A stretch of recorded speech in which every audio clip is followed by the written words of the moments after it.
পুরো পৃথিবী জুড়ে বাজছে তৃতীয় বিশ্বযুদ্ধের দামামা, আর এর মধ্যেই আমাদের হাতে এসে পৌঁছেছে গুরুত্বপূর্ণ আন্তর্জাতিক সংবাদ। শুরুতেই শিরোনাম। হঠাৎ ইসরায়েলি সামরিক স্থাপনায় হামলার নির্দেশ খামেনির। এরপরেই জানাবো, গাজায় ইসরায়েলি হামলায় ৪৪ ফিলিস্তিনি সহ একই পরিবারের সবাই নিহত। জানাবো, সিরিয়ার প্রেসিডেন্টকে সতর্ক বার্তা দিয়ে যা বললেন এরদোয়ান। এদিকে রুশ ইউক্রেন যুদ্ধের ভবিষ্যৎ কোন দিকে, এ নিয়ে জানিয়ে দিব বিস্তারিত সংবাদে। এবং সর্বশেষ জানাবো, ন্যাটোতে ইউক্রেনের সদস্য পদ নিয়ে প্রশ্ন এড়িয়ে গেলেন জোটের মহাসচিব। এতক্ষণ শুনছিলেন সংবাদ শিরোনাম, এবারে বিস্তারিত। তবে তার আগে প্রতিদিনের আপডেট আন্তর্জাতিক সংবাদ সবার আগে পেতে ভিডিওটিতে একটি লাইক দিয়ে চ্যানেলটি সাবস্ক্রাইব করার অনুরোধ রইল। ইসরায়েলি সামরিক স্থাপনায় হামলার নির্দেশ খামেনির। ইসরায়েল ইরানের মধ্যে হামলা পাল্টা হামলার ঘটনা ঘটেছে বেশ কয়েকবার। এবার ইরানের সর্বোচ্চ নেতা আয়াতুল্লাহ উজ্জামা খামেনি তার সামরিক কর্মকর্তাদের ইসরায়েলের বিরুদ্ধে প্রতিশোধমূলক হামলার প্রস্তুতি নিতে নির্দেশ দিয়েছেন। তেহরান টাইমস এর বরাত দিয়ে এক প্রতিবেদনে এই তথ্য জানিয়েছে এএফপি। নিউ ইয়র্ক টাইমস ও ইরানি কর্মকর্তাদের উদ্ধৃত দিয়ে এই সংক্রান্ত একটি প্রতিবেদন প্রকাশ করেছে। ওই প্রতিবেদনে বলা হয়েছে, অনুষ্ঠেয় মার্কিন নির্বাচনের আগে হামলা চালাবে না ইরান। তবে এই প্রতিবেদনই অন্য কিছু গণমাধ্যমের উদ্ধৃত দিয়ে বলা হয়েছে, ইরান মার্কিন নির্বাচনের আগেও ইসরায়েলে হামলা চালাতে পারে। তেহরানের যুদ্ধ পরিকল্পনার সঙ্গে সম্পর্কিত ৩ কর্মকর্তার উদ্ধৃত দিয়ে টাইমস অফ ইসরায়েল বলেছে, ইসরায়েলি হামলায় ক্ষতির পরিমাণ সম্পর্কে অবহিত হওয়ার পর সর্বোচ্চ নেতা খামেনি গত সোমবার তার সুপ্রিম ন্যাশনাল সিকিউরিটি কাউন্সিলকে হামলার নির্দেশ দিয়েছেন। ইরানের সামরিক কর্মকর্তা ইসরায়েলি সামরিক লক্ষ্যবস্তুর সম্ভাব্য তালিকা তৈরি করেছেন বলেও প্রতিবেদনে উল্লেখ করা হয়েছে। এর আগেও গত ৩০ অক্টোবর বুধবার একটি উচ্চপদস্থ সূত্রের উদ্ধৃত দিয়ে মার্কিন সংবাদ মাধ্যম CNN জানিয়েছে, ইরানের উপর ইসরায়েলের সাম্প্রতিক হামলার একটি সুনির্দিষ্ট এবং বেদনাদায়ক প্রতিক্রিয়া দেখা যাবে। তা মঙ্গলবারের মার্কিন প্রেসিডেন্ট নির্বাচনের আগেই হতে পারে। ইরানের কর্তৃপক্ষের সঙ্গে সংশ্লিষ্ট সূত্র CNN-কে বলেছেন, ইহুদিবাদী শাসকদের হামলার বিরুদ্ধে ইরানের প্রতিক্রিয়া হবে সুনির্দিষ্ট এবং বেদনাদায়ক। তবে এ বিষয়ে এখন পর্যন্ত ইসরায়েলি সেনাবাহিনীর কোনো মন্তব্য পাওয়া যায়নি।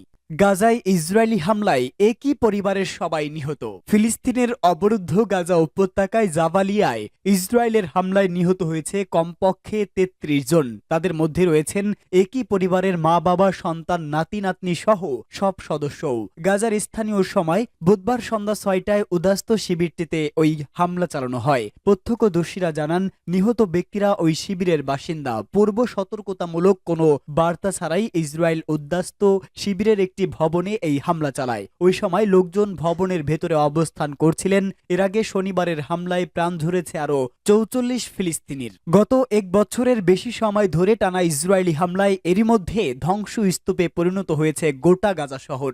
ইসরায়েলি বর্বর হামলায় কেঁপে উঠে দেইর আল বালা, সেখানে আশ্রয় শিবিরে দফায় দফায় হামলা চালিয়েছে ইসরায়েলি বিমান বাহিনী। লেবাননে যুদ্ধবিরতি করে গাজায় হামলা অব্যাহত রেখেছে ইসরায়েল। এতে করে আরো বেশি প্রাণ হারাচ্ছে ফিলিস্তিনিরা। গত বছরের অক্টোবর থেকে চলা হামলায় আহত হয়েছে আরো লক্ষাধিক ফিলিস্তিনি, আর মৃত্যুর সংখ্যা বেড়ে দাঁড়িয়েছে ৪৪,৫৭৯ জনে। সিরিয়ার প্রেসিডেন্টকে সতর্ক করে যা বললেন এরদোয়ান। তুরস্কের প্রেসিডেন্ট রিসেপ তাইপ এরদোয়ান বলেছেন, সিরিয়ার প্রেসিডেন্ট আসাদ সরকারকে প্রকৃত রাজনৈতিক প্রতিক্রিয়ায় অংশ নিতে হবে, যাতে সিরিয়ার পরিস্থিতির আর অবনতি না ঘটে। ইরাকি প্রধানমন্ত্রী মোহাম্মদ শিয়া আল সুদানির সঙ্গে ফোনে কথা বলার সময় তিনি এসব কথা বলেন। খবর ডেইলি সাভার। এরদোয়ান ইরাকি প্রধানমন্ত্রীকে জানান, তুরস্ক তার জাতীয় নিরাপত্তা এবং স্বার্থ অনুযায়ী পিকেকে সন্ত্রাসী গোষ্ঠী এবং তার শাখাগুলোকে সাম্প্রতিক পরিস্থিতির সুযোগ নেওয়ার বিরুদ্ধে পদক্ষেপ নিয়েছে এবং ভবিষ্যতেও তা অব্যাহত রাখবে। এরদোয়ান বলেন, তুরস্কের অগ্র অধিকার হচ্ছে তার সীমানার বাইরে শান্তি রক্ষা এবং সাধারণ মানুষের সুরক্ষা দেওয়া। সিরিয়ার একতা, স্থিতিশীলতা এবং আঞ্চলিক অখণ্ডতার গুরুত্ব তুলে ধরে তুরস্কের প্রেসিডেন্ট জানান, এ বিষয়ে তুরস্ক এবং ইরাক একে অপরের সঙ্গে একমত, এটি অব্যাহত থাকবে।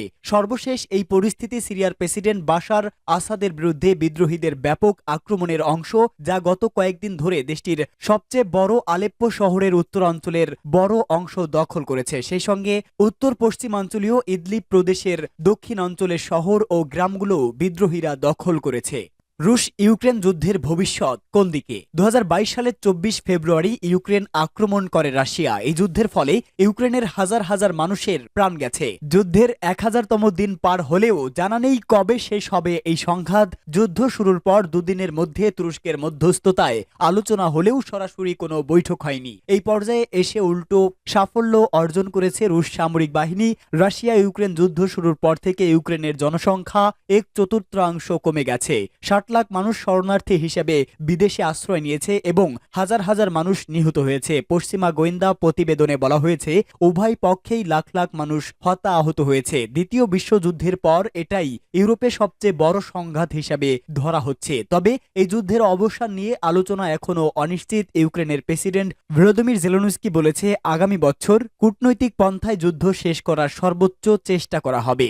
অন্যদিকে গত জুনেই প্রেসিডেন্ট পুতিন জানিয়ে দিয়েছিল ইউক্রেনকে ন্যাটোতে যোগ দেওয়ার উচ্চাশা বন্ধ করতে হবে আর 4টি এলাকা থেকে তাদের সেনা প্রত্যাহার করতে হবে, কিন্তু ইউক্রেন সেই প্রস্তাব খারিজ করে দিয়েছে। ইউক্রেন যুদ্ধের এই পর্যায়ে উল্টো সাফল্য অর্জন করেছে রুশ সামরিক বাহিনী। ন্যাটোতে ইউক্রেনের সদস্য পদ নিয়ে প্রশ্ন এড়িয়ে গেলেন জোটের মহাসচিব। সামরিক জোটে ন্যাটোতে ইউক্রেনীয় সম্ভাব্য সদস্য পদ নিয়ে প্রশ্ন এড়িয়ে গেলেন জোটের মহাসচিব মার্ক রুট। স্থানীয় সময় ইউক্রেনের সদস্য পদ নিয়ে প্রশ্ন করা হলে তিনি বলেন এখন অগ্রাধিকার হওয়া উচিত রাশিয়ার সঙ্গে ভবিষ্যতে যে কোনো শান্তি আলোচনায় আরও অস্ত্র পাঠিয়ে দেশটির হাতকে শক্তিশালী করা। তবে ইউক্রেনের প্রেসিডেন্ট ভলোদিমির জেলেনস্কি যে কোনো মূল্যে ন্যাটো সদস্য হতে চাচ্ছেন। তিনি বলেছেন কিয়েভের নিয়ন্ত্রণাধীন অঞ্চল গুলোতে জোটের সদস্যপদ সম্প্রসারণই ইউক্রেনে 3 বছরের যুদ্ধের উত্তপ্ত পর্যায়ের অবসান ঘটাতে পারে। ন্যাটো মহাসচিব বলেন ফ্রন্ট পূর্ব দিকে এগোচ্ছে না, এটি ধীরে ধীরে পশ্চিম দিকে অগ্রসর হচ্ছে। মার্ক রুট বলেন আমাদের নিশ্চিত করতে হবে যে ইউক্রেন শক্তিশালী অবস্থানে থাকবে।